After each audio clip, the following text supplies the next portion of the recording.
안녕하세요. 네버엔딩 히스토리입니다. 이제 두 번밖에 안 올렸거든요. 조회수가 아주 폭발적으로 늘어나기는 개뿔 하나도 안 늘고 오히려 줄었어요. 세 번째 에피소드를 해야 될지 말아야 될지 고민을 했으나 그래도 저번에 했던 이야기의 끝을 누군가는 알고 싶어 하지 않을까. 사실은 제가 제일 많이 알고 싶어 했어요. 저번에 어디까지 얘기했냐면은 아르고스가 암소로 변한 이오를 지키고 있죠. 그래서 이 아르고스를 어떻게든 잠에 빠지게 한 다음에 목을 쳐서 이 암소를 구하려고 하던, 그래서 지금 뭐 음악도 들려주고 여러 가지 이야기도 들려주고 하면서 얘를 어떻게든 재우려고 했는데 얘가 눈이 100개다 보니까 끝까지 모든 눈을 다 감지는 않았다. 그래서 마지막에 듣는 순간 그냥 잠에 빠져들 수밖에 없는 너무나 지루한 이야기를 시작을 했다. 그 제목이 뭐냐면, 지금 내가 이렇게 불고 있는, 정확한 그림이라면 요게 여러 개가 겹쳐있는 팜플룻이라는 건데, 처음에 어떻게 생겨났는지 너 이거 아니? 내가 이 얘기를 해줄게 하면서 그 이야기 속에 이야기 안으로 들어가는 구조, 그 이야기를 제가 여러분한테 해드릴 겁니다. 이 이야기를 들려주면 제 아무리 눈이 100개나 달린 아르고스더라도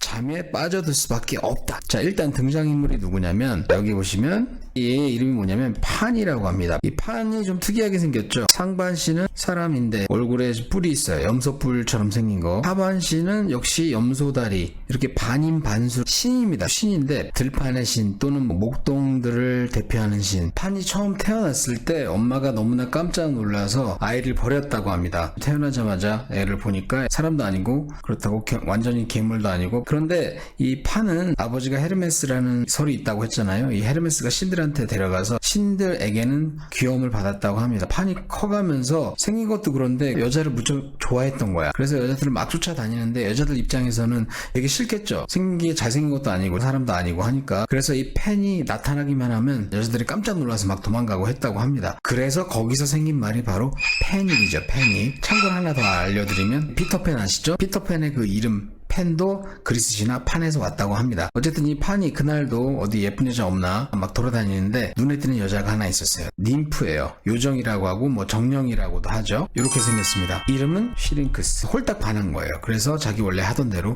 막 쫓아다닌 거죠.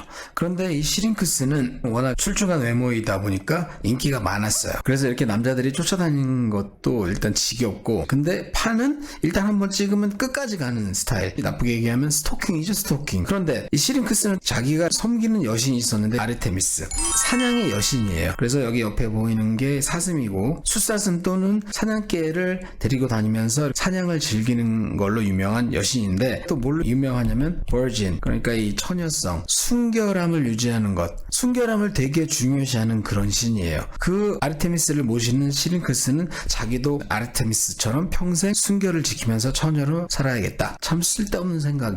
그래서 계속 도망 다니다가 강물 앞에까지 왔어요. 여기 보시면 추격을 하고 얘는 싫다고 하고. 자, 그림 하나 더 보자면, 자, 여기도 똑같은 그림이죠. 다르게 표현이 되어 있는데, 그래서 마지막 순간에 와락 끌어안으려는 그 순간에 이 요정들이 얘를 갈대로 딱 탈바꿈하게 도와줍니다. 그러니까 이 판의 입장에서는 얼마나 답답하겠어요. 자기가 막판에 거의 손아귀에 넣을 뻔 했는데 지금 다 개판됐잖아. 그래서 너무나 실망했던 이 판이, 에휴, 숨을 내쉬는데, 그 숨을 내쉬는 순간 이 시링크스가 갈대로 바뀌었잖아요. 그 갈대 사이로 한숨이 지나가면서 소리가 나는 거예요. 되게 예쁜 소리가 나는 거야. 그래서 이거 뭐지? 그래서 또 한번 숨을 후 해봤어요. 그랬더니 또 소리가 나. 너무나 예쁜 소리가 나서 판이 딱 생각을 합니다. 그래, 너를 품에 안지는 못했지만 항상 너를 지니고 다닐 수 있게 이 갈대를 꺾어가야겠다. 근데 이 수많은 갈대 중에 누가 진짜 시링크스인지 모르잖아요. 그래서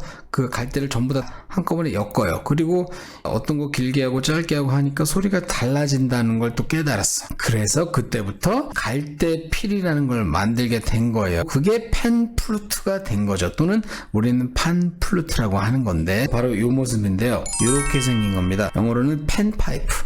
이게 똑같은 말이에요. 그 뒤부터 이 팬이 이걸 들고 다니면서 항상 연주를 하는 거예요. 판이 원래 못생기고 괴물이고 하니까 여자들이 다 싫어했잖아. 그런데 이 악기를 부르고 다니면서 그때부터 여자들 사이에서 인기를 얻어서 인싸가 됐다는, 여기서 우리가 교훈을 얻을 수 있죠. 누가 봐도 내가 너무 못생겼다 하면 악기라도 배워라. 자, 근데 여기까지 얘기를 딱 하니까 아르고스의 100개의 눈 중에서 99개가 감기고 마지막 하나, 이것까지 스르르 감기게 됩니다. 그때를 놓치지 않고 헤르메스가 칼을 들어서 들어서 목을 치는 장면이 여기 지금 무효사가 되고 있죠. 그래서 제우스가 명한 대로 이오를 구해서 달아나죠. 뒤늦게 이 소식을 알게 된 헤라가 너무나 화가 나죠. 소가 도망갔다는 것도 화나지만 자기의 충실한 부하 오직 일밖에 할 줄 몰랐던 이 아르고스, 어떻게 보면 얘가 제일 억울한 캐릭터를 이 이야기에서 그리스 신화 다 통틀어서 제일 억울할 수도 있어요. 얘는 뭐 그냥 일만 열심히 했을 뿐이에요. 눈이 100개인데 그래도 마지막까지 한 눈은 안 감았어. 근데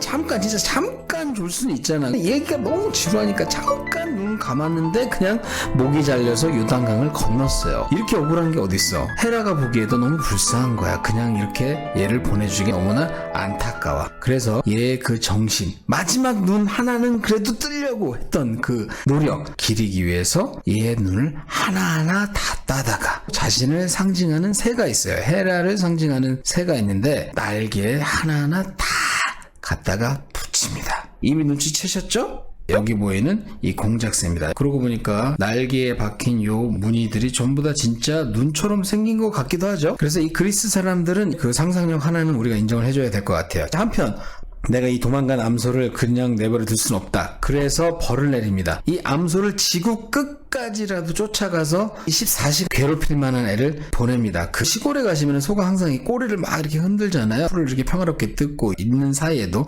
자 여기 보면은 이게 뭐냐면 쇠파리라고 하는 거예요. 그러니까 그냥 파리하고는 달라요. 이게 쏘이면 되게 아픕니다. 소나 말 같은 동물 몸에 앉아서 피를 빨아먹는 이걸 쇠파리라고 하는데 헤라 여신이 복수를 하기 위해서 보낸 곤충인 거예요. 참 상상력 뛰어나. 이 이오는 쇠파리가 쫓아다니는데 그걸 막 피하면서 막 돌아다니다가 바다를 하나 건너게 돼요. 여기 지금 지도를 하나 가져왔는데 여기 그리스고 이쪽이 터키입니다. 요건 이제 흑해고요. 이게 지금 에게이고 밑으로 내려가면 지중해, 더 아래로 내려가면 바로 아프리카가 나오죠. 자, 여기에 이스탄불이 있습니다. 이 도시를 가로지르는 해협이 있습니다. 이 흑해와 에게까지 이어지는 여기를 관통하는 그 해협이 있는데, 자 지도를 하나 더 볼게요. 자 여기 흑해 있고 여기 에게죠. 요 좁은 해협이 바로 여기 나와 있다시피 보스포러스 해협입니다. 보스포러스가 뜻이 뭐냐면 이 보스가 결국은 불이에요. 황소라는 뜻이고, 그 다음에 포러스는 영어로 얘기하면 패시지예요. 패시지. 결국 뭐예요? 황소가 지나간 길이란 뜻입니다. 거기에서 보스포러스라는 이름이 유래가 된 겁니다. 보스포러스 해협, 굉장히 유명한 해협이죠.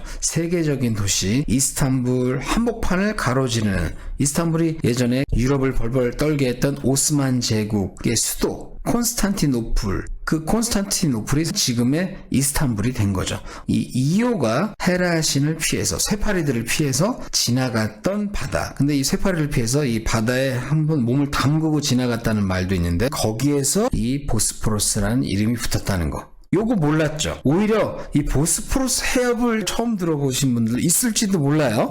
사실은 제가 이 이야기를 해드리려고 여기까지 신화 얘기를 했습니다. 이오는 결국 이집트까지 날아갔고요. 제우스가 헤라한테 막 열심히 빕니다. 내가 다시는 이 여자를 만나지 않을 테니까 얘를 원래 사람으로 환생시켜 달라. 그래서 다시 이오를 원래 모습대로 만들어줬고, 이 이오는 이집트에 가서 이집트 왕자와 결혼을 해서 나중에 파라오가 되는 아이를 낳는다. 그리고 그 파라오 이집트의 유명한 도시 멤피스를 건설하게 됐다. 여기까지가 오늘의 이야기의 끝이 되겠습니다. 여러분 재밌게 들어주셨길 바라고요. 제가 이제 슬슬 유럽의 역사에 대해서 얘기를 하고 싶은데, 근데 이 그리스 신화에 재밌는 것들이 너무 많아요. 제가 한번 반응을 보고 오늘은 여기까지 하겠습니다.